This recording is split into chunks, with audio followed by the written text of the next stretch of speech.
Jangan lupa like, komen, dan subscribe channel YouTube TVRI Bengkulu dan nyalakan lonceng notifikasinya.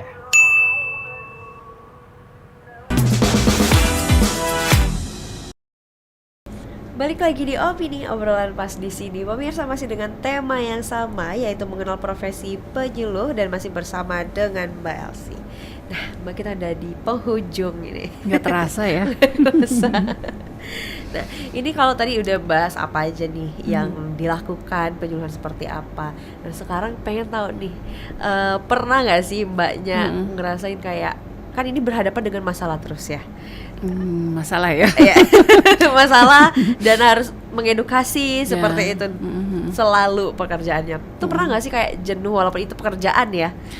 Kalau jenuh enggak, yang ada kelabakan. Oh, enggak pernah jenuh ya? Kalau jenuh sejauh ini saya belum mendapatinya karena tuh waktu tuh habis dengan banyak hal yang harus dilakukan.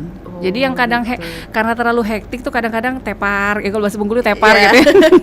Sakit gitu-gitu. Tapi kalau jenuh sih enggak, karena waktu habis dengan banyak hal terkait pekerjaan sebagai penyuluh KB, karena banyak yang diurusin. Sekarang nih, ini kader masih nih di grup WhatsApp itu, Ibu ini kenapa seperti ini? Kita ada pendataan keluarga saat ini. Jadi jadi waktu-waktu itu tuh habis dengan itu. Seperti itu. Karena Jadi, memang hobi ya ngomong gitu udah gitu. Jadi menghadapi juga hal-hal yang baru lagi setiap harinya mungkin ya Mbak ya, setiap minggunya mungkin. Jadi itu yang membuat tidak jenuh. Tidak jenuh. Kelabakan malah. Karena banyak yang harus dilakukan. Iya, itu tadi kan juga Mbak udah jelasin nih dari usia dini sampai dengan lansia itu banyak sekali berarti. Walaupun masih ada yang panjang tangannya masih ada. Iya, ada. Gitu. Tetap aja melalui pemantauan gitu ya. Nah, kalau mengenai suka dukanya nih, suka duka apa sih ya, suka duka yang dihadapi oleh seorang penyuluh itu yang seperti apa?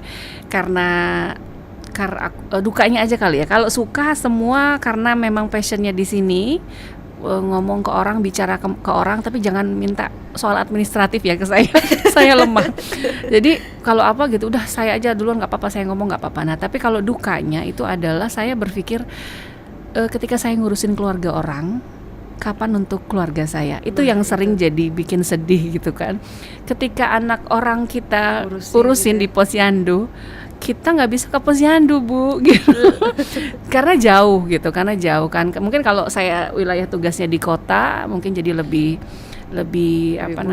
mudah. Ketika kita mengedukasi, lebih banyak berkomunikasi dengan anak, lebih banyak menstimuli anak. Nah kita waktunya itu singkat sekali, paling pagi. Apalagi kalau yang sekarang kan saya punya bayi gitu. Kalau pulang dia udah bobo gitu kan ya. Jadi waktu yang singkat itulah yang kita manfaatkan. Itu yang bikin sedih. Cuma memang ya tinggal pintar-pintar kita bagaimana mengakali. Mungkin kalau nggak bisa datang ke Posyandu ya kita tetap datang ke bidan gitu kan.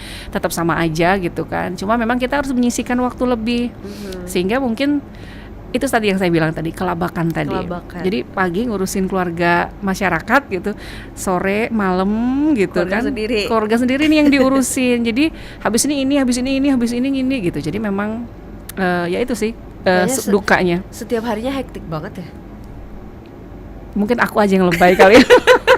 Enggak deh, kayaknya emang iya. Masya Allah gitu ceritanya. Begitu. Itulah yang membuat kelabakan gitu ya Mbak. Tapi kalau mengenai membagi waktu begitu, kalau Mbak ada trik tersendiri nggak sih? Trik tersendiri kalau sekarang saya punya prinsip jangan zolimi diri sendiri ya gitu. Benar. Jadi ketika kita udah nggak mampu, udah merasa ini tubuh sudah ada alarm, jadi memang jangan dipaksakan gitu. Selain kita memang sudah memprioritaskan pekerjaan hari ini apa, tapi kan kadang-kadang karena bisa dibilang penyuluh KB itu banyak yang diurusin, maka kemudian kerjakan semampumu. Ketika memang kamu tidak mampu, kamu maklumi dirimu seperti itu. Kemudian kasih waktu, jelaskan pada orang-orang yang membutuhkanmu dengan cara-cara yang baik ya, bahwa saat ini ya kita close dulu gitu ya. Mau istirahat untuk diri. Dan biasanya selain apa tadi ya, melakukan pemilahan kerja, kemudian juga jangan menzolimi diri, berikan waktu. Biasanya yang paling saya suka lagi ini mungkin terlupakan tadi. Jadi bekerja menjadi penyuluh KB itu kan banyak wisatanya. Oh ya. Nah, jadi saya manfaatkan di waktu-waktu sambil bekerja itu untuk sambil berwisata. Karena di desa kan kita di desa-desa nih. Kalau dulu di Tabak Penanjung itu ada kampung durian, sambil ketemu kades mampir dulu ke sana gitu. Jadi manfaatkan waktu juga untuk refreshing sambil bekerja. Karena kalau Sabtu Minggu saya ogah gitu untuk ngajak-ngajak jalan-jalan kemana. Karena kita waktu itulah untuk bersama dengan anak-anak. Gitu, prioritas waktu, refreshing, jangan zolimi diri. Itu tipsnya kali ya. Jadi itu ya terpenting ya Mbak. Mungkin terdengarnya simple. Tapi nggak semua bisa melakukan itu. Iya. Kalau alarm diri udah mulai ngasih tanda, udah mulai bunyi itu udah berarti. Sudah dulu berarti. Sudah dulu, benar. nanti lanjutkan lagi. Tetapi gitu.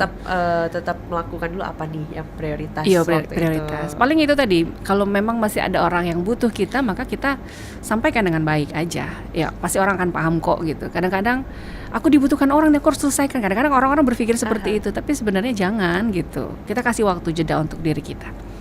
Gitu. Nah, kalau mengenai profesi penyuluh ini, Mbak, sebenarnya apa sih yang dibutuhkan bagi seorang penyuluh itu? Karakter yang seperti apa yang mereka butuhkan?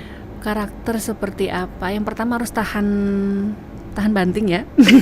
Bukan di smack maksudnya, bukan ya? Enggak. Memang harus menjaga fisiknya ya gitu. Okay. Karena ya harus kemana-kemana, itu yang pertama. Kemudian yang kedua komunikasinya harus aktif. Harus bisa beradaptasi, menggunakan komunikasi yang pas. Kita ngadepin siapa, kita komunikasi seperti apa, kita ngadepin pejabat seperti apa gitu, harus bisa. Kemudian pahami tentang program. Ya kalau kita nggak paham, ya gimana kita mau nyampein gitu. Ya saya nggak punya latar belakang sebagai ini kan banyak masalah kesehatan ya di BKKBN, tapi saya nggak punya latar belakang masalah kesehatan. Saya sarjana komunikasi gitu. Nah jadi memang kita harus banyak belajar dulu nih sebelum kita menjalani profesi sebagai penyuluh KB. Itu aja sih kalau saya pikir, fisik, komunikasi dan penguasaan materi. Jadi gitu. Karena memang kerjaannya untuk mengedukasi, jadi harus teredukasi terlebih dulu. Iya, seperti itu. Nah, Mbak boleh sampaikan sedikit saja pesannya untuk para keluarga. Apa ya? Keluarga Opini agar bisa menjadi keluarga yang sehat. Karena terlalu banyak sebenarnya. Apa ya, untuk keluarga Indonesia yang ada di Bengkulu, keluarga adalah tonggak utama untuk menjadikan bangsa Indonesia bangsa yang berdiri tegak, bangga dan juga maju. Dari keluarga jugalah kita akan bisa memberikan kualitas manusia Indonesia yang sehat. Maka mari kita bersama dari sejak remaja kita tanamkan diri kita untuk menyelesaikan jati diri kita dulu di masa remaja, menyelesaikan menyelesaikan sekolah, kalau bisa sekolah yang tinggi, kemudian cari pekerjaan, bersosialisasi, jaga kesehatan dan saatnya menikah, kemudian rencanakan masa depan pernikahanmu seperti apa. Gitu aja sih. Bingung. Memang semuanya harus direncanakan dengan baik dan juga matang ya Mbak ya, agar tidak menjadi penyesalan di masa depan, di kemudian harinya. Oke deh Mbak, luar biasa sekali profesi ini, benar-benar dibutuhkan ya untuk saat ini. Di mana melihat dari semua usia, semuanya harus dibekali dan harus dengan perencanaan yang baik seperti itu. Mbak terima kasih banyak. Sama-sama Mbak Tari. Hari ini sudah meluangkan waktunya untuk hadir di kursi yang ada di depan saya ini. Terima kasih juga dikasih wadah untuk berbicara hari ini. Terima kasih banyak untuk ilmunya ya Mbak ya. Sama-sama keluarganya. Siap. Untuk pemirsa terima kasih banyak karena sudah menyaksikan Opini pada hari ini. Jangan lupa terus saksikan Opini pukul 11 hanya di TVRI Bengkulu. Saya Utar Novadini mewakili kerabat kerja yang bertugas pamit undur diri. Sekian dan terima kasih. Wassalamualaikum warahmatullahi wabarakatuh dan sampai jumpa.